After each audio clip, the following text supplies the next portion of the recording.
할렐루야. 아멘. 오늘 전하는 말씀이 저와 여러분에게 하나님의 귀한 음성으로 들려질 수 있기를 간절히 소망합니다. 우리 앞뒤 좌우 보면서 간만에 좀 인사할까요? 잘 오셨습니다. 은혜 많이 받으세요. 예, 좋습니다. 예, 좋습니다. 예, 좋습니다. 예, 그래요. 네, 좋습니다. 예. 여러분 지금 예배 두시니까 한 10분 전에는 오세요. 예. 로버트 루이스 스티븐슨이 쓴 그 소설이 있습니다. 소설이 있는데 지킬 박사와 하이드 씨 아시죠? 우리나라에는 지킬 박사와 하이드 뮤지컬도 있고 뭐 연극도 있고 여러 가지로 이제 이렇게 여러 가지 포맷으로 이렇게 나온 이제 작품입니다.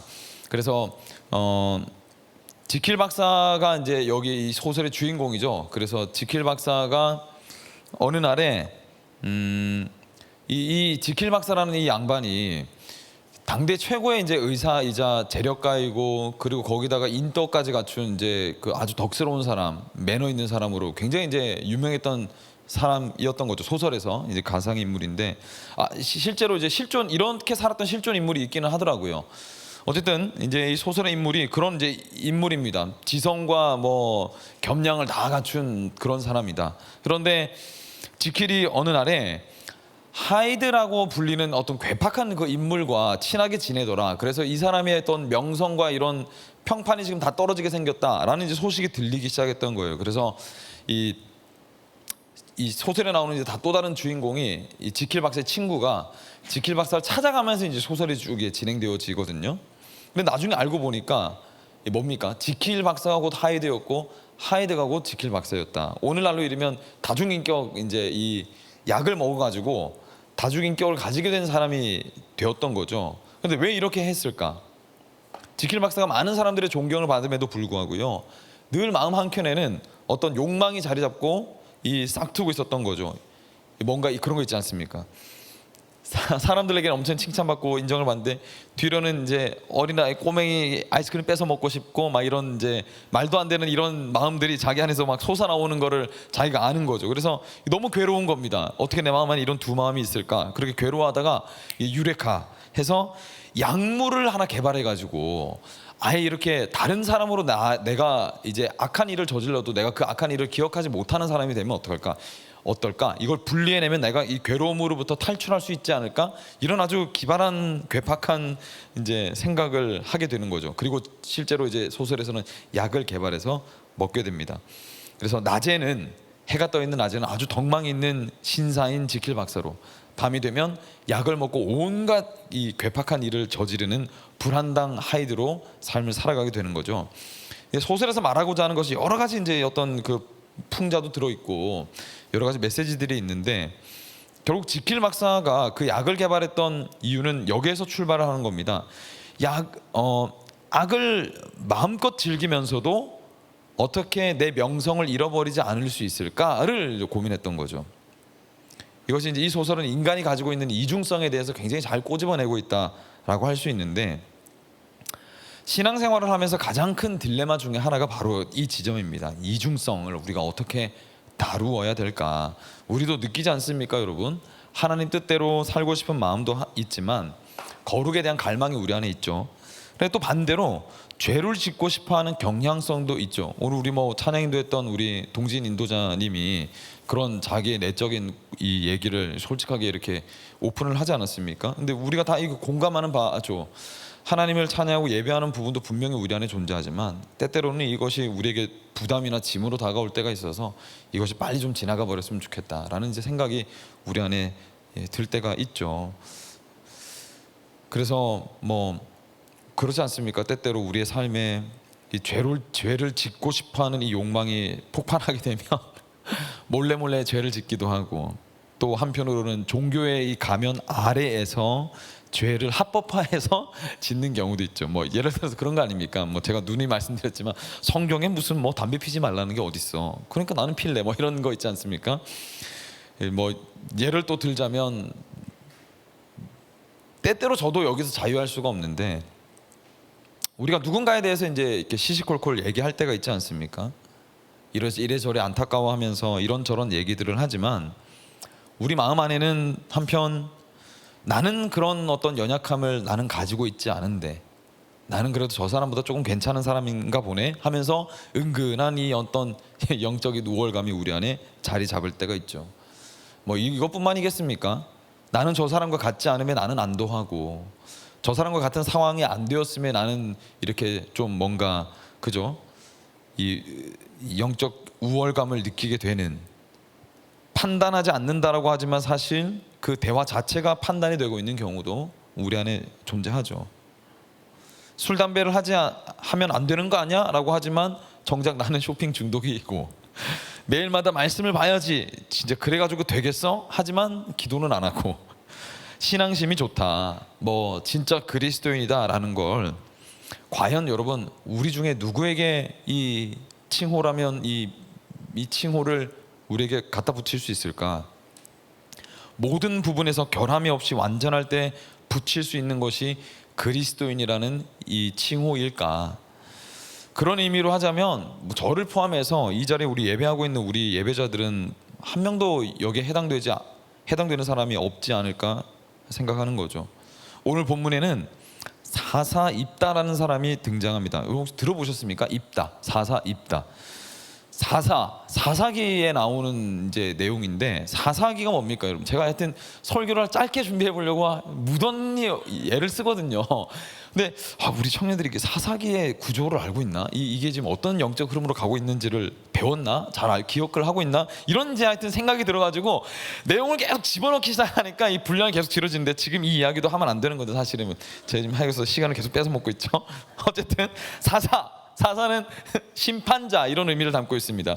이스라엘을 다스릴 왕이 없던 시대의 역사를 다루고 있는데, 하나님 사실을 사사기에는 가장 좋은 제도가 이제 들어올 참이었어요. 뭐냐? 사람이 왕이 아니라 이방 나라처럼 하나님이 이스라엘의 왕이 되셔서 다스리는 아주 이상적인 제도가 도입될 참이 이제 이 사사기였단 말이에요. 그래서 심판자들을 세워서 하나님을 왕으로 모시고 살아가는 아름다운 나라를 꿈꿔보자라고 했는데 완전히 처참하게 실패하고 망해버리는 이야기가 사사기다라는 겁니다. 사사 중에는 어떤 사람이 있습니까? 입다를 포함해서 삼손 들어보셨죠? 삼손, 그리고 기드온, 이런 들어봤습니다. 기드온의 300용사, 이런 이야기들이 여기에 담겨져 있는 겁니다. 사사기는 전체 구조가 어떤 거냐면요, 이스라엘이 죄를 져요. 그리고 하나님이 징계를 주십니다. 그럼 이스라엘 살려주세요, 죄송합니다 이렇게 회개하면 하나님이 사사를 세워서 위기를 모면하게 되고 해결하게 돼요. 그리고 한 40년 50년 평안하게 살다가 이스라엘 백성이 다시 타락해가지고 다시 죄를 짓고 우상 숭배하고 하나님을 떠납니다. 그럼 하나님이 또 징계를 하시고 죄송합니다 하나님 용서해 주세요 하면 하나님이 또 사사를 세워가지고 문제를 해결주고, 이 이제 구조가 쭉 반복되는데, 중요한 건 뭐냐면 반복의 횟수가 점점 짧아지면서 하나님을 잃어버리는 속도가 더 가중되어지고 결국엔 하나님을 잃어버리게 됩니다.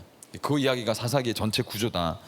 그 가중 가운데에 사사 입다가 거룩함에서 타락으로 가는 딱 그 중간 지점에 있는 사람입니다. 이 사람은 거룩함도 갖추고 있고 동시에 연약함도 가지고 있는 딱 그 중간의 인물이다. 이제 사사 입다를 이후에 이제 장에서는요, 인간의 아주 패역한 이제 모습들이 이제 점점 더 깊어질 참이거든요. 그다 중간에 있는 이제 사사 입다의 모습을 우리가 살펴볼 건데, 사실 이제 오늘 설교는 RT 바이블에 의하면 말의 절제, 말 조심하자 이 얘기를 해야 되는 건데, 오늘은 제가 좀 여러분들과 다른 좀 이제 포인트를 잡고 얘기를 나눠보고자 합니다. 그런데 결국 말에 대한 이야기도 있으니까 한번 잘 들어보세요. 그래서 오늘 설교는 신앙이 과연 좋다는 게 무엇인가에 대한 부분을 가지고 우리가 좀 깊이 생각해 보고자 합니다. 그래서 첫 번째로는 인간에게는 이중성이 존재한다는 거고요. 두 번째는 성령 충만과 인격을 좀 구분하자. 그리고 세 번째는 은혜 없이는 불가능하다. 이 세 가지 대지를 나눠보고자 합니다. 얼른 가봅시다. 금방 끝납니다, 여러분. 먼저 인간에게는 이중성이 존재한다.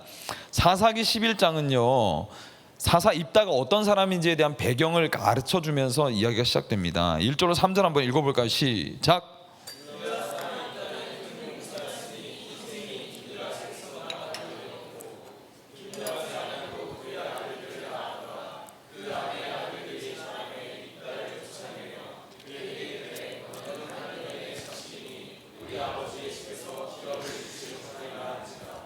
이에 입다가 그의 형제들을 피하여 돕당에 거주하며 잡류가 그에게로 모여와서 그와 함께 출입하였더라. 다윗의 삶과 조금 닮아 있는 구석이 있죠. 사울 왕을 피해 가지고 도망갔다가 이제 인생이 실패한 자들이 이제 한 400명에서 600명 정도 다윗과 함께 하게 되잖아요. 그러면서 군대를 이루게 되고 힘을 가지게 되는데 그 이야기가 좀 비슷합니다. 이 사사 입다 인생이 좀 굉장히 굴곡이 많은 인생이죠. 입다는 기생의 아들이다 이렇게 하면서 시작이 됩니다. 이야기가 배다른 형들이 있었다고 얘기를 하고 사사 입다는 형들이 쫓아낸 비극적인 결말을 인생의 그 어떤 스토리를 가지고 있는 사람이다. 근데 왜 쫓아냈을까? 출생 성분이 달랐죠. 넌 기생 자녀잖아. 기생의 아들이잖아. 그럼 너는 여기에 있을 이유가 없다. 이 더러운 놈아. 이렇게 하면서 쫓아낸 거죠. 사실 이 사실만 봐도요. 입다의 인생이 굉장히 만만치 않은 인생이었음을 우리가 알게 됩니다. 그 안에 얼마나 많은 상처와 억울함과 트라우마가 존재했겠어요. 그렇죠? 보통 여러분 그런데 이 상처를 가지게 되면요. 드라마에서 보던 것처럼 철저한 복수를 다짐하는 것이 보통입니다. 그게 클리셰가 그렇게 진행되잖아요. 그래서 아비멜렉이라는 사람이 있거든요. 성경에. 그 사람은 이 입다와 또 비슷한 상황을 겪는데 아주 철저하게 복수를 합니다. 자기 친족들 전부 다 멸족시켜 버리거든요. 그런 사람이 있고 입다는 좀 다른 방향으로 갑니다. 상처를 줬던 것에 매몰되어 있었던 것이 아니라 말도 안 되는 이런 어떤 비극적 현실 안에서도 굉장히 철저한 현실주의자로 실력을 갖춘 사람으로 자라나게 됩니다. 성장을 하게 돼요. 살아나가게 됩니다. 그것이 이제 1장에서 1절에서 입다를 설명하는 데서 보여집니다. 입다가 큰 용사였다 이렇게 얘기하거든요. 싸움에 탁월한 사람이다라는 겁니다. 그러니까 무를 갖춘 사람이다. 그래서 무에서 끝난 게 아니라 문에 능통한 사람이 되는데 학식도 갖춘 사람이었다는 걸 우리가 본문에서 쭉 보여주거든요. 이후의 구절에 보면 이스라엘 역사에 정통한 사람이라는 걸 보여줍니다. 그리고 하나님에 대한 인식, 하나님이 어떤 분이신지에 대한 신학적 지식도 가지고 있는 사람으로 이렇게 그려져요. 근데 문제는 뭐냐면 사사 입다의 마음 안에 있는 상처는 그러면 회복되고 사라졌는가 이거든요. 실력은 잘았는데 상처가 은혜로 다루어지지 않으면 상처는 여러분 아주 중요한 순간에 다가왔을 때 이 왜곡된 선택을 할 수 있게 만듭니다. 튀어나오게 되는데 입다의 인생에 이제 둘도 없는 기회가 찾아온단 말이죠. 11장 4절로 6절인데 얼마 후에 암몬 자손이 이스라엘을 치려하니라. 암몬 자손이 이스라엘 치려할 때 길앗 장로들이 입다를 데려오려고 돕당에 가서 입다에게 이르되 우리가 암몬 자손과 싸우려 하니 당신은 와서 우리의 장관이 되라. 암몬은 아브라함의 조카 롯의 자손들입니다. 그러니까 혈연 관계예요. 이스라엘이랑 어떻게 보면. 그런데 이후에 아주 하여튼 이스라엘과 아주 앙숙인 관계로 아주 오랜 세월을 가게 됩니다. 그렇게만 여러분 알고 계시면 되고. 그래서 이제 암몬이 늘 자주 괴롭혔단 말이에요. 그때마다 이제 그게 이스라엘 12지파가 단합돼 가지고 전쟁을 하면 좋은데 그때마다 막 흩어지고 막 4분 오열되고 막 이랬단 말이에요. 근데 또 이제 싸움을 걸러 왔단 말이죠. 그때 이스라엘 장로들이 이제 사사 입다가 생각나서 데리러 가게 됩니다. 자신을 버렸던 이스라엘이 이제 이 사사 입다를 필요로 하는 순간이 찾아왔던 거죠. 그러면 여러분 어떻게 하겠습니까? 저라면 단칼에 거절하는 거죠. 그렇지 않습니까? 사사 입다도 그렇게 하는 것처럼 보입니다. 7절에 보니까 입다가 길앗 장로들에게 이르되 너희가 전에 나를 미워하여 내 아버지 집에서 쫓아내지 아니하였느냐? 이제 너희가 환난을 당하였다고 어찌하여 내게 왔느냐? 아니 쫓아낼 때는 언제고 이제 와서? 이렇게 이제 반응을 하죠. 그랬더니 장로들이 이제 말이 바뀌기 시작합니다. 11장 8절 읽어봅시다. 시작.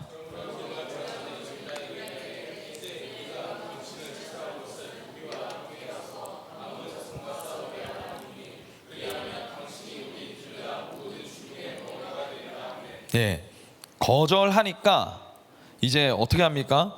너는 우리의 장관이 되라 처음에 얘기했다가 아니다. 내가 이제 우리의 머리가 되라 이렇게 얘기를 합니다. 장관은요 원어로 보면 용병쯤 정도로 얘기합니다. 그러니까 쓰다 버리겠다는 거죠. 쓰다 버리겠다 이 정도인데 이제 너희는 우리의 왕이 될 것이다 이렇게 이제 제안을 바꾸는 거죠. 바꾸게 됩니다. 그랬더니 입다가 이 말 한마디에 딱 분위기를 이제 제압하면서 이렇게 얘기를 합니다. 11장 9절 시작.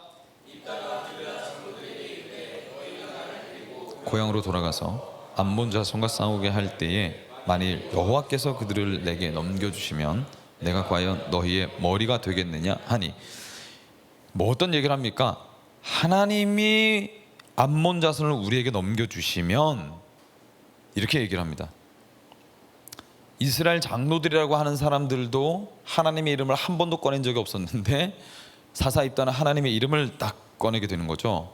그러니까 장로들이 뭐라고 합니까? 11장 10절에 길르앗 장로들이 입다에게 이르되 여호와는 우리 사이의 증인이시니 당신의 말대로 우리가 그렇게 행하리이다. 이게 무슨 말입니까, 여러분? 그러니까 이스라엘 장로들이라고 하는 사람들이요, 하나님과 전혀 인격적인 관계를 맺고 살고 있지 않는 사람들이었다. 이미 이제 그걸 지금 고발하고 있는 겁니다. 사실은 장로들의 입술에서 먼저 하나님의 이야기가 나왔어야 되는데 사사 입다보다 못한 영적 상태를 가지고 있다는 것을 은근하게 고발을 하고 있는 거죠. 그러니까 하나님을 의지하는 감각이 무뎌져 있었다는 것을 보여줍니다. 그러니까 하나님에 대한 지식은 가지고 있는데 하나님에 대한 관계는 없는 거죠. 그리고 한편으로 사사 입다는 걸 어떤 사람인가? 지금 이제 이중성에 대해서 제가 말씀을 드리고 있는 겁니다. 사사 입다는 하나님에 대한 지식은 물론이고 관계성도 가지고 있는 것으로 보여요. 11절 한번 읽어볼까요? 시작. 길르앗 장로들과 함께 가니 백성이 그를 자기들의 머리와 장관을 삼은지라 이따가 미스바에서 자기의 말을 다 여호와 앞에 아뢰니라. 그렇죠? 제가 일전에도 말씀드렸지만 우리는 여러분 신앙에 대해서 한번 잘 생각해 봐야 합니다. 하나님을 믿는다는 것이 뭔가, 이게 단순히 우리의 어떤 교양의 수준을 높이려고 우리가 뭐 종교 활동을 하는 게 기독교는 아니거든요. 기독교는 이방의 이제 다른 타 종교와 좀 다른 독특성을 가지고 있는데, 그러니까 신이라고 하는 하나님과의 인격적인 관계와 교제를 굉장히 중요하게 생각합니다. 거의 절대적으로 생각하죠. 다른 말로 얘기하면요, 우리도 여러분 기독교도 다른 타 종교와 마찬가지로 얼마든지 형식적으로 자기중심적으로 종교 생활할 수 있다는 겁니다. 그러니까 지식은 성경 66권 읽으면 배우고 알 수 있어요. 근데 이것이 마음으로 하나님을 믿고 싶고 다루고 싶은 마음이 드는 것과는 별개의 문제다라는 겁니다. 그러니까 지식적으로 내가 머리로 하나님 알고 있는 것과 하나님과 인격적 교제를 나누는 것은 완전히 별개의 문제다라는 거예요. 예배에 우리가 지금 나와 있습니다. 하지만 예배를 드리지는 않는 거죠. 예배를 관망할 수도 있습니다. 마치 시청자가 이 앞에 나와서 사회를 보는 사람의 MC 사회를 이렇게 재밌다고 이렇게 지켜보는 수도 있어요. 예, 있어요. 때때로 우리가 너무 예배의 행동을 많이 반복해서 아무런 감흥도 없는 상태일 수도 있습니다. 매주마다 1년 52번을 예배 드리지 않습니까? 주일만 치면 52번 계속 하다 보면 결국 이게 별 감흥도 없이 그냥 예배를 드리는구나, 예배를 드리는 게 아니라 그냥 예배를 지켜본다, 예배를 그냥 예배에 앉아 있는다, 이 정도의 감정으로 그냥 지나가 버릴 수도 있다는 거예요. 근데 이런 상태가 어떤 상태냐면 바로 이스라엘 장로들이 가지고 있는 마음 상태, 이 부류다라고 얘기할 수 있는 겁니다. 복음서에 보면요, 예수를 십자가에 못 박았던 그 중심축이 있습니다. 그게 종교 지도자들인데 바리새인과 서기관들이었어요. 마태복음 23장에 보면 예수님이 이 바리새인과 서기관들, 종교 지도자들을 향한 7대 심판의 화의 메시지를 선포하시거든요. 너희 화 있을진저, 그죠? 이렇게 하면서 이 회칠한 무덤이요, 독사의 자식들이요, 이렇게 하면서 이제 쭉 얘기한 거예요. 겉으로는 하나님 믿는 척하지만 너희들의 속은 다 썩어 문드러졌구나. 하나님 예배하는 척하지만 너희들은 너희들을 예배하고 있구나. 이렇게 예수님이 이제 이렇게 심판의 메시지를 선포하는 이제 그 부류들이 바로 여기 이스라엘 장로들이라고 얘기를 할 수 있는 거죠. 그리고 오늘 사사 입다와 같은 그런 이중성도 존재하는데, 사사 입다는 하나님과 관계성을 가진 사람으로 보입니다. 이 사람은 하나님 만난 사람이에요. 그런데 어떻습니까? 여전히 그 안에 자기의 상처로 인한 반응, 습관, 그다음에 성격, 연약함, 이것이 공존한다는 거죠. 히브리서 11장을 보면요, 믿음의 길을 따라갔던 여러 사람들에 대한 이야기들이 나옵니다. 이때 여기에 사사 입다가 들어가 있어요. 히브리서 11장 32절 한번 읽어볼까요? 시작.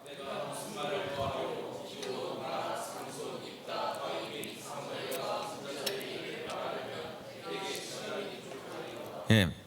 이 말씀을 미루어 보건대 입다가 하나님의 믿음을 가진 하나님의 사람이었다는 건 분명합니다.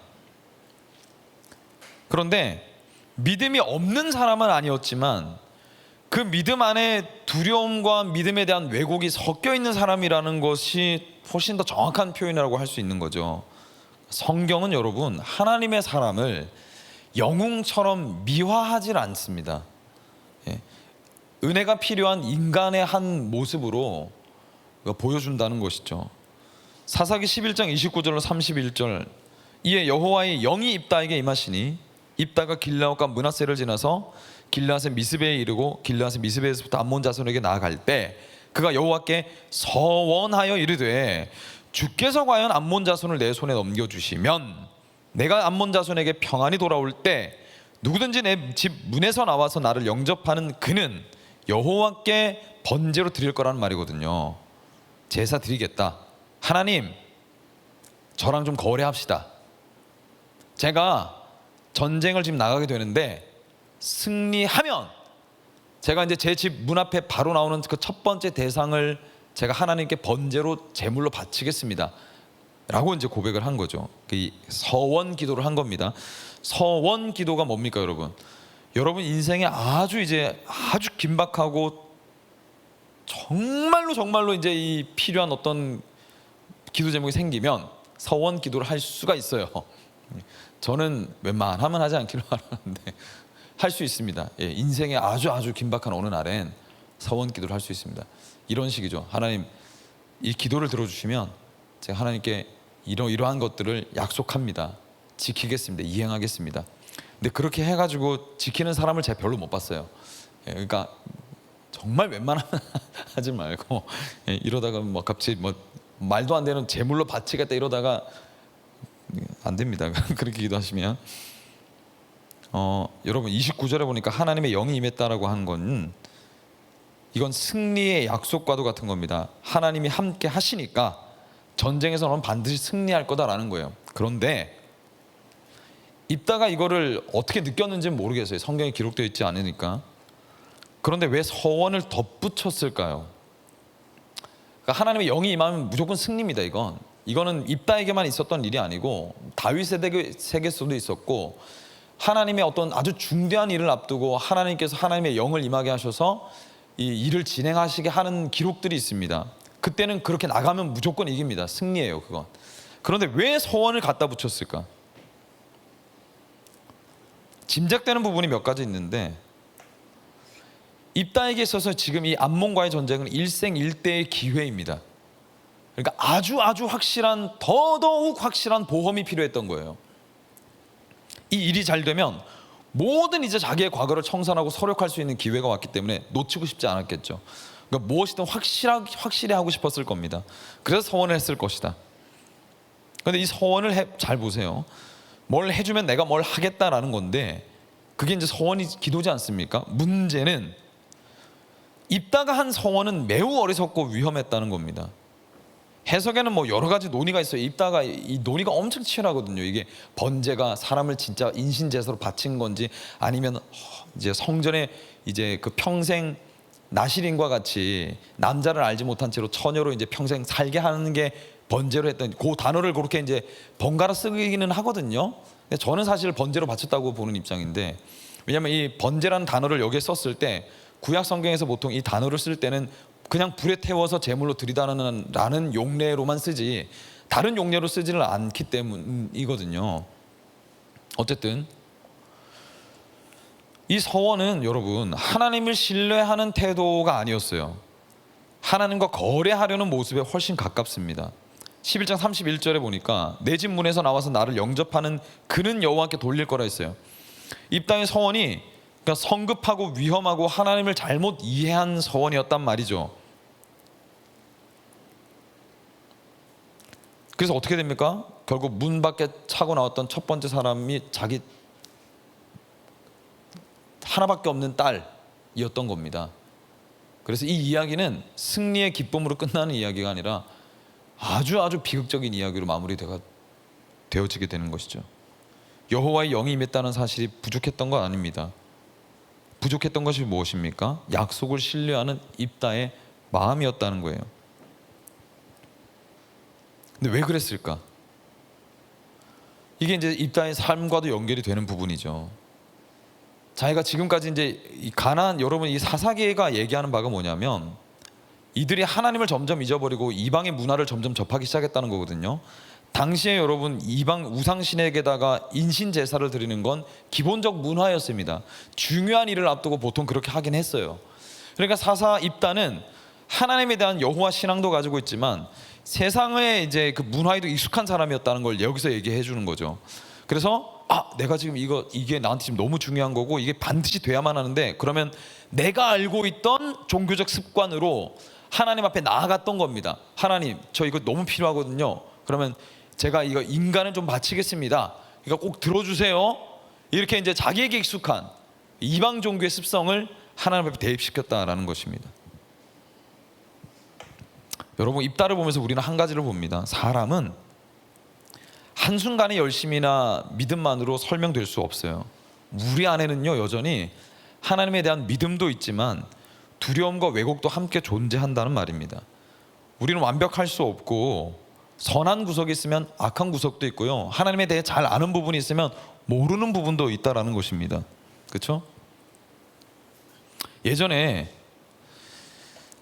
한 후배가 이제 저한테 그런 얘기를 하더라고요. 자기는 이제 목사님이라는 존재가 예전에는 진짜 밥 같은 것도 절대로 먹지도 않고 화장실도 안 가고 다리에 털도 안 난 사람이고 더러운 건 손도 대지 않고 문자 그대로 이슬만 먹는 그런 존재인 줄 알았대요. 천상적 존재인 줄 알았답니다. 목사님이라는 존재가.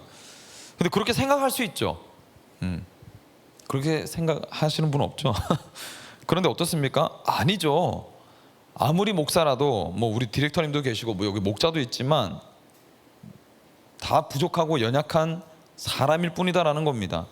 하나님께서 칭찬하신 부분도 있지만 또 다루어져야 될 영역에 있는 존재라는 것이죠. 이걸 착각하거나 잘 모르면 사람 때문에 신앙을 등지는 오류를 범할 수 있게 되어진다는 겁니다. 아니 교회 다니는 사람인데 어떻게 그렇게 할 수 있어? 그거는 이제 인간에 대한 이해가 없는 거죠. 사람이기 때문에 그렇게 할 수 있다는 겁니다. 심지어 하나님 믿는다 할지라도 그럴 수 있다는 거예요.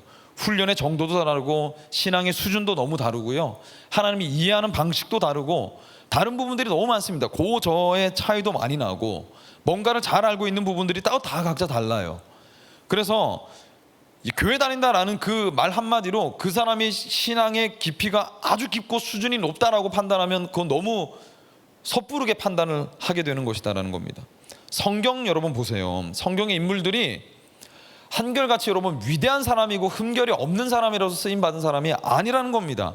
아브라함, 진짜 기억나시죠? 어떤 실수를 했는지. 자기 아내를 그죠? 팔아먹었죠. 그 다음에 모세 살인자, 다윗 한 방에 10계명의 6계명을 한 방에 어긴 사람. 그래서 이제 이후에 자기 자녀들부터 해서 풍지박산 나거든요. 근데 위대하게 쓰임받았던 사람입니다. 베드로 예수님을 배신했어요. 모두 연약함이 있었습니다. 그러나 어떻습니까? 이사야 42장 3절 말씀 읽어봅시다. 시작.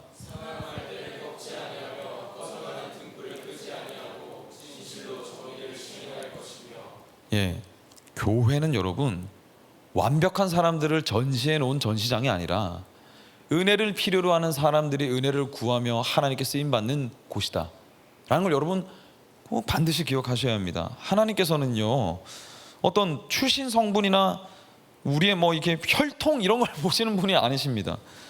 동등하게 우리를 대하십니다. 정말 동등합니다. 철저하게 동등하세요. 하나님의 능력이 크시다는 걸 하나님이 알고 계시기 때문에 우리를 사용하시는 거지, 우리가 뛰어나서 쓸만해서 우리를 사용하시는 게 절대로 아니라는 겁니다. 여러분 나중에 그 드러머 리노라는 분 오시거든요. 7월 말에. 저는 굉장히 추천합니다. 꼭 와서 한번 들어보세요. 그분의 인생을 한번 들어보세요. 여러분, 하나님께서 사람을 어떻게 사용하시는지 알 수 있는데, 우리는 여러분 우리가 얼마든지 베드로와 같이 주님을 등지고 떠날 수 있는 존재임에 우리는 겸손해야 합니다. 또한 우리가 연약하고 넘어져도 하나님은 늘 돌이키는 자들에게 언제나 끊임없이 기회를 허락하시는 분이심을 기억하셨으면 좋겠어요. 그러니까 자랑할 것이 없습니다. 드러낼 것도 없고요. 우월감에 젖을 이유는 더더욱 없다는 것이죠. 여기 앞에 있는 김영진 목사 마찬가지예요. 제가 여러분 목사가 되고 여러분 앞에 설교하게 되고 하나님에 대한 지식을 여러분보다 조금 더 많이 가지게 된 것이 이게 제가 여러분 앞에 자랑할 것이 되지 못한다는 거예요. 인간의 본질에 대한 우리가 이런 이해를 우리가 좀 명확하게 하셔서 내가 잘나서 된 것도 아니고 저 사람이 잘나서 저렇게 쓰임 받는 것도 아니라 오직 하나님이 하시는 것이구나라는 걸 분명히 할 수 있는 저와 여러분이 되시기를 간절히 소망합니다. 그래서 여러분 성령 충만과 인격은 구분하셔야 돼요. 1대지가 가장 길었고 2, 3대지는 금방 훌딱 지나갑니다. 성경을 보면 신앙생활의 정점, 성숙, 열매를 성령 하나님에 대한 어떤 그 능력 행함으로 설명하진 않습니다. 신앙의 수준이 있는 사람이면 예언기도도 하고 방언도 하고 투시의 은사도 있고 기적을 행하고 불기둥 내려와라면 불기둥 팍 내려왔다가 올라가라면 올라가고 구름기둥 와라면 안개 확 들어왔다가 나가라 하면 나가고 파도에 잠잠하라 했다가 잠잠했다가 그쳤다가 난리 났다가 이렇게 하는 게 신앙이 뛰어난 사람임을 성경은 얘기하고 있지 않습니다. 성경이 얘기하는 신앙의 성숙한 사람은 내면적인 걸 언제나 얘기를 해요. 내적인 거. 바울을 봐도 성령에 대해서 얘기를 할 때 능력 행함이 뭔지에 대해 강조하지 않습니다. 갈라디아서 5장 22절로 23절 말씀 읽어봅시다. 시작.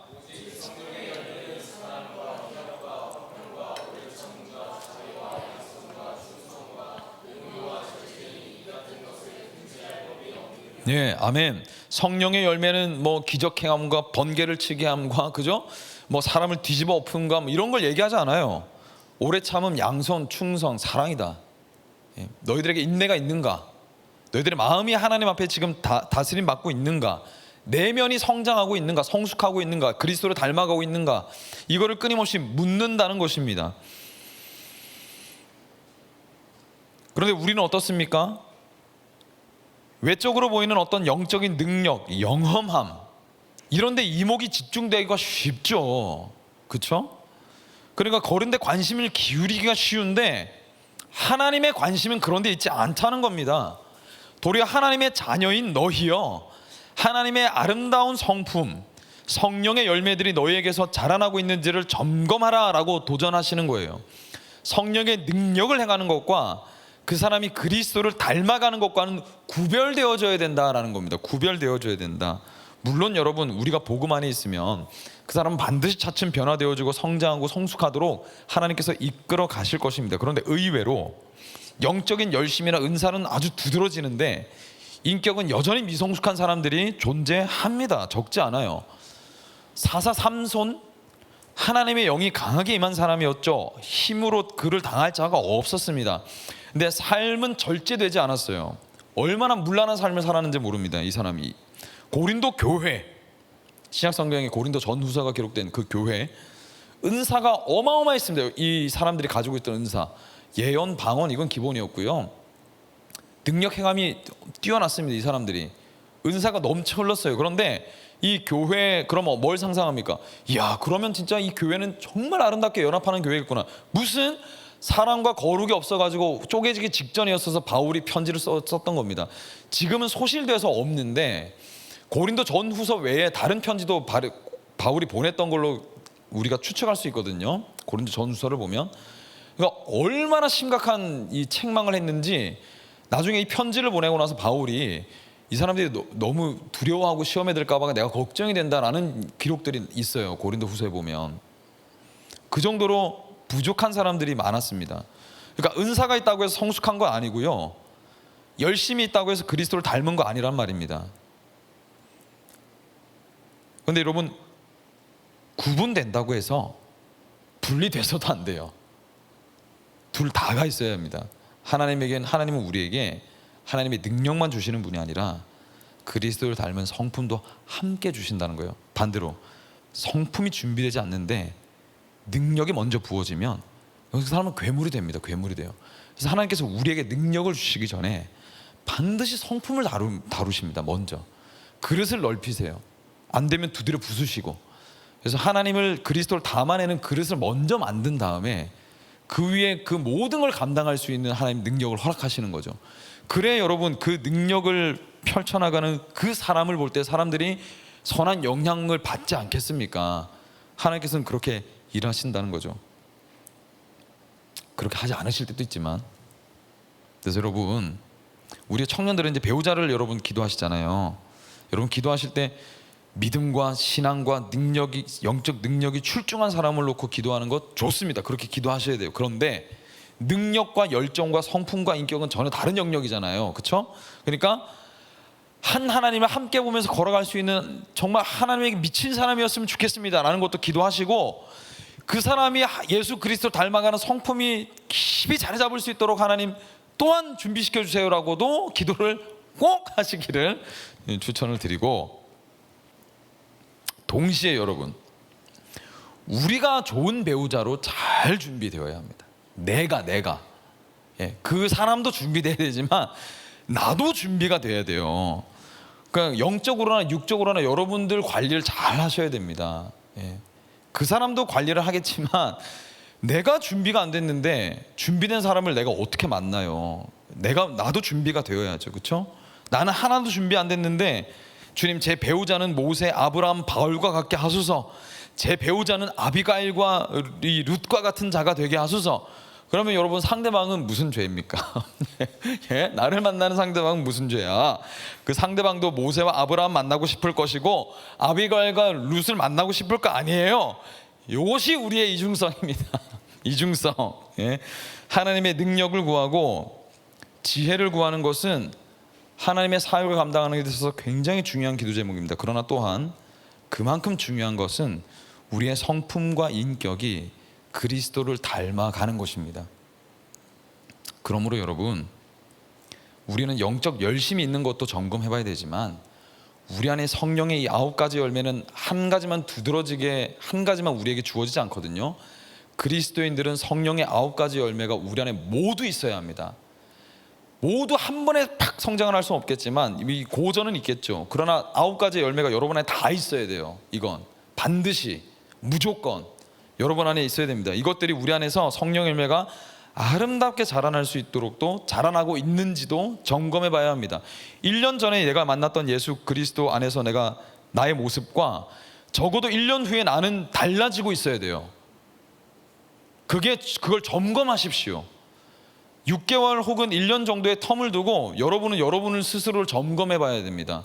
내가 예수 그리스도와 얼마나 가까워졌는지, 어디에가 부족한지, 어떤 영역이 성장하고 있는지를 우리는 반드시 점검해 봐야 합니다. 하나님은 여러분 우리를 단지 여러분 일 잘하는 사람으로 부르신 거 아니에요. 일 못해도 돼요. 저도 일 못하기 때문에 우리는 일 못해도 돼. 일 못해도 되죠? 예. 일 못해도 됩니다. 예. 그러나 그리스도를 닮아내지 못하면 안 됩니다. 예수 그리스도의 성품은 닮아내야 돼요. 주님은 닮아가야 합니다. 정말로. 예. 예전에 10번 신경질 냈으면 1년 지나면 이제 10번 중에 1번 정도는 참을 수 있는 사람이 돼야 되고, 이 생활에 10년이 지나면 10년 뒤에는 10번 중에 한두 번만 신경질 내고 8번은 참는 사람이 되어져야죠. 그렇지 않습니까? 내가 막 아무렇게나 말하던 사람이었으면 예수 믿고 나서 1년 정도 지나면 아무렇게 말하는 것 중에 100% 중에 90% 정도는, 한 10% 정도는 아무렇게 말하지 않는 거를 잘라내는 사람이 되어야죠. 좀 정직 좋은 말을 할 수 있는 사람이 되어져야죠. 10년 정도가 지나면 여러분 강산이 변하는데, 그럼 내 안에 많은 모습들이 이미 바뀌어져 있어야 된다는 겁니다. 그런 의미로 우리를 스스로를 좀 돌아보면 우리는 굉장히 반성할 부분이 좀 많죠. 그렇죠? 여기 지금 여러분 모태신앙으로 한 20년 넘게 신앙생활 한 사람 다 있잖아요. 얼마나 달라졌어요. 강산 20번 30번 변했는데, 2번 3번 변했는데 여러분 예수 그리스도 얼마나 닮아내고 있느냐는 것이죠. 그러면 이제 질문이 남습니다. 이렇게 이중적이고 두려움이 많고 때때로 쉽게 왜곡되는 우리가 어떻게 하나님 앞에 설 수 있을까? 답은 여러분 우리의 의지와 열심이 있는 것이 아니라 오직 하나님의 은혜에 있다라는 것입니다. 은혜 없이는 불가능하다는 거예요. 그래서 마지막 기죠. 사사기의 여러 가지 이야기들을 통해서 결국 말하고자 하는 것은 뭐냐면, 반주전 나와주시고요. 하나님의 은혜 없이 인간의 삶이 과연 온전할 수 있는가입니다. 반대로 하나님의 은혜는 모든 것을 가능하게 한다는 거예요. 하나님의 은혜는 모든 것을 가능하게 한다. 사사 입다는 제가 서두에 말씀드린 대로 기생 출신의 사람이었습니다.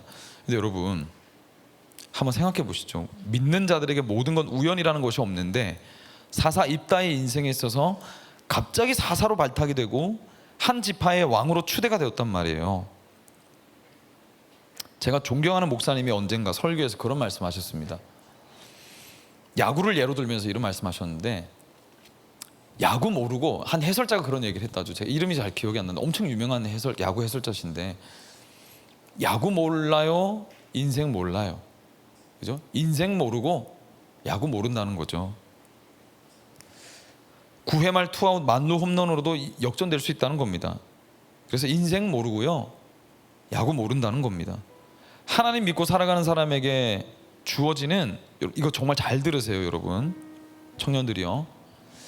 지금은 이제 졸면 안 됩니다. 이제 정신을 깨어서 이 얘기는 꼭 들으셔야 돼요. 하나님을 믿고 살아가는 사람에게 주어지는 가장 큰 이점이 있다면, 아무리 스스로 가능성 없고 불가능하다고 자기 스스로는 그렇게 생각할지 몰라도 하나님은 그렇게 생각하지 않으십니다. 하나님은 그 인생을 얼마든지 아름답게 하실 수 있습니다. 하나님은 그렇게 하실 수 있어요. 왜? 은혜는 모든 것을 가능하게 하기 때문에 그렇습니다. 애초에 우리의 구원, 우리 힘으로 될 수 없었던 일이었어요. 여러분 제 수련회 때 얘기하지 않았습니까? 제가 제 인생의 여정이 시작부터 평탄하진 않았어요. 저 얼마나 굴곡 있는 인생을 살았는지 모릅니다. 저는 예수 그리스도를 믿을 확률이 제로에 수렴한 사람이었어요. 예수를 믿을 수 없는 사람. 하나님에 대한 원망과 어마어마한 사람이었습니다. 저는 정말 어마어마하게 하나님을 많이 원망했던 사람입니다. 근데 변화되고 바뀌어요. 목사로 살고 있습니다. 말이 안 되는 일입니다. 사실 제가 목사로 산다는 건.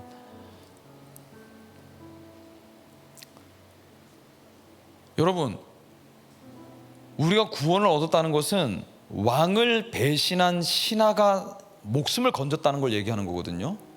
그렇지 않습니까? 온 우주의 왕이신 하나님을 한 방에 배신하고 뒤통수 때렸는데, 하나님은 그런 신하를 다시 받아줘가지고 너는 너의 모든 죄를 내가 사하노라 하면서 다시 하나님 나라라는 나라의 중직을 맡겨주신 거란 말이에요. 이건 있을 수 없는 일 아닙니까? 하나님이 우리를 그렇게 만드셨죠. 뭘로? 은혜로.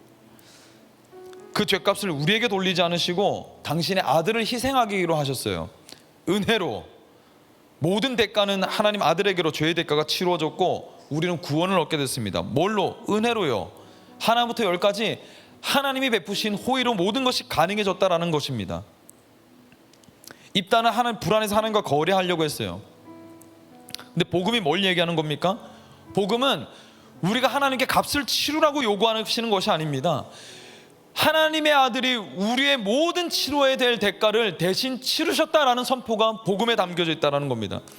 입다는 자기 불안을 들고 서원했지만 예수님은 완전한 순종으로 우리 대신 순종하심으로 나아가셨어요. 로마서 11장 12절 말씀에 이렇게 말씀합니다. 이스라엘의 허물이 세상의 부유함이 되고 이스라엘의 실패가 이방 사람의 부유함이 되었다면 이스라엘 전체가 바로 설 때에는 그 복이 얼마나 더 엄청나겠습니까? 하나님은 여러분, 우리의 연약함을 통해서 생명을 살리는 가치 있는 일에 우리를 사용하실 수 있습니다. 나는 숨기고 싶고 나는 내 인생 이제 망해서 이걸 어디다 쓰냐 하겠지만, 하나님은 그 인생을 들어서 하나님 인생의 가장 가치 있는 일에 우리를 사용하실 수 있는 분이 하나님이시라는 거예요. 여러분, 성경에 담겨진 모든 역사의 흐름이 다 그랬습니다. 끝났고 망했고 완전히 일어나설 수 없다고 했지만 하나님은 그 인생을 들어서 완전히 회복시키시고 거룩한 옷을 입히셔서 생명을 살리는 가장 가치 있는 일에 그 사람들의 인생을 사용하신 이야기가 성경에 다 기록되어 있어요. 그러면 여러분, 실망할 이유가 무엇이냐는 겁니다. 왜 우리가 우리의 지금 이 청년의 가장 아름다운 이때에 내 인생을 왜 미리 속단하고 내 인생 왜 이미 다 끝났다고 왜 그렇게 말씀하세요? 그러지 않습니다. 하나님은 그렇게 우리의 인생을 끝내실 분이었다면 우리를 부르지도 않으셨단 말입니다. 그렇지 않습니까? 하나님이 우리를 예수 그리스도의 생명을 사용하셔서 살려내셨단 말이에요. 그러면 여러분, 여러분의 인생을 이 자리에서 그냥 멈추게만 하시려고 하나님이 우리의 인생을 그렇게 살려내셨겠습니까? 아니요. 주님이 여러분들을 위해서 하실 일이 있으시기 때문에, 주님이 여러분들을 통해서 이루실 일이 있기 때문에, 하나님께서 여러분의 인생과 동행할 무언가가 있기 때문에 하나님이 저와 여러분을 부르셨다 이 말입니다. 우리의 인생은 여기서 끝날 인생 아니에요. 멈춰질 인생 아닙니다. 그러니까 미리 속단하지 마시고, 미리 실망하지 말고, 미리 넘어져 있지 말고, 망했다라고 얘기하지 마세요. 돼요, 돼. 하나님 허락하시면 다 된다 이 말입니다. 12절 마지막 대목에 그런 연약함도 하나님의 은혜를 막을 수 없는데, 그렇죠? 허물이 부요함이 되고 실패가 이방 사람들을 살리는 일이 사용됐는데 우리가 하나님 앞에 바로 서게 되고 믿음을 가지게 되면 도대체 어떤 일이 일어나겠느냐라고 하는 겁니다. 그러니 여러분, 저와 여러분 마땅히 꿈을 꿔야 돼요. 꿈을 꾸시길 축복합니다. 여러분 스스로가 다른 꿈이 아니라 하나님 앞에 바로 서게 될 날을 꿈꾸세요. 저는 여러분들이 그날을 꿈꾸시기를 간절히 소망합니다. 우리 안에 여러분 사단과 마귀가 뭘 제일 잘하는 줄 아십니까? 야, 너 그래가지고 되겠어? 네 인생 이미 끝나서 실패했어. 뭐 거기서 뭐가 더 잘 되겠어? 지금 네가 일어나려고 한들 뭐가 잘 되겠어? 그래가지고 되겠어? 끊임없이 우리에게 그런 얘기하거든요. 믿음을 가지지 못하도록. 왜 거기에 귀를 기울이세요? 하나님이 우리에게 너 소망이 있다고 말씀하시면 거기에 귀를 기울여야죠. 내가 너를 붙들고 있다, 거기에 귀를 기울이셔야죠. 오늘 뭐 우리 동진이가 국수 먹다가 하나님이 나를 먹이시는구나, 사랑의 하나님, 거기에 집중해야 되는 거야. 거기에 주님이 나를 사랑하셔서 먹이시고자 하는구나, 나를 푸른 초장으로 누이시는 분이시구나, 하나님이 내 목자이시구나. 그렇다면 하나님이 지금 넘어져 있지만 일어나게 하시겠구나, 내 마음을 회복시키겠구나, 할렐루야 하며 선포하며 걸어가면 되는 겁니다. 인생 뭐 있습니까? 야구 모르고 인생 몰라요. 어떻게 우리가 하나님께서 우리를 쓰실지 모른단 말입니다. 은혜 없이 안 됩니다. 그러나 은혜가 부어지고 있습니다. 그러면 끝난 거예요. 불신하거나 침묵하거나 떠나지 마시고 하나님 앞에 거하셔서 은혜를 구하자 이 말입니다. 은혜를 구하자. 그리고 여러분, 마지막 부탁입니다. 하나님의 은혜를 흘려보내는 자들이 되십시오. 자격 없는 우리가 품어졌고 변화되어서 여기까지 왔다면 그들이 변화되지 않을 이유가 어디 있어요? 우리 아버지가 정말 대단하신 분이셨거든요. 기회가 되면 말씀드리겠습니다. 저희 아버지 대단하신 분이었는데 어느 날 갑자기 정말 뜻하지 않게 예수님 만나셔서, 저희 아버지가 운전하시는 분인데 어머니가 심심해서 주셨던 카세트 테이프가 어느 날 갑자기 너무 듣고 싶어가지고 그냥 심심풀이로 카세트 테이프 넣어가지고 설교 말씀 듣다가 예수님 만나서 회심해서 뒤집어 주셨어요. 운전하다가 멈춰가지고 갓길에서 펑펑 울면서 예수님 죄송하다고, 감사하다고, 예수님 사랑한다고, 그래서 돌아오셨단 말이에요. 인생 몰라요 여러분. 인생 몰라요. 하나님이 여러분들의 인생을 어떻게 사용하실지, 어떻게 들어쓰실지, 어떻게 회복될지, 어떻게 일어나게 될지, 여러분이 그 과거의 상처를 하나님께서 어떻게 사용하셔서 영광스러움을 이끄실지 우리는 모릅니다. 미리 속단하지 말고, 가능성 접어들지 말고 하나님 보라보면서 하나님 뜻대로 나아가는 저와 여러분이 되기를 간절히 축복합니다. 흘려보내십시오 여러분. 한 이야기를 제가 이제 말씀드리는데, 제 책에서 본 내용입니다. 한 이제 이혼하신 여자분이 15살 난 딸과 함께 본당에 우두커니 이렇게 서 있었대요. 어색해가지고. 근데 그 교회에 이제 사모라고 하시는 분이 오시더니, 이혼하신다고요? 이해가 안 되네요. 자매가 이렇게 예수님을 사랑하고 남편도 예수님을 사랑하는데 뭐 때문에 그러는 거죠? 이렇게 이제 물었다고 합니다. 평소에 말 한마디 없던 그분이 대뜸 딸도 있는 데서 면박을 주신 거죠. 거기에 기가 질려 버렸다고 합니다. 여러분, 은혜를 흘려보낸다는 게 그럼 뭘까요 여러분? 이 상황에서 내가 만약에 사모라면 나는 어떻게 은혜를 흘려보낼까? 여러분 어떻게 행동하시겠습니까? 저라면 이렇게 하겠습니다. 내가 자격 없는, 내가 구원받은 예수님의 사람이라는, 은혜 받은 사람이라는 인식이 있다면 저는 그렇게 할 것 같아요. 가만히 가서 가만히 안아줄 것 같습니다. 정말 안 됐다. 가만히 안아줄 것 같아요.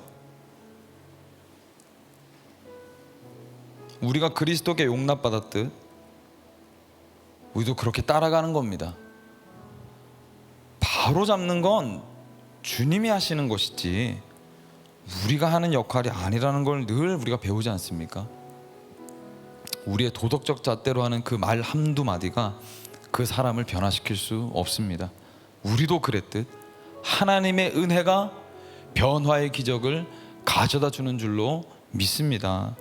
한 주간 여러분, 우리 비전마을 속한 모든 우리 예배자들이요, 은혜를 구하며 은혜를 흘려보내는 자들이 되시기를 축복합니다.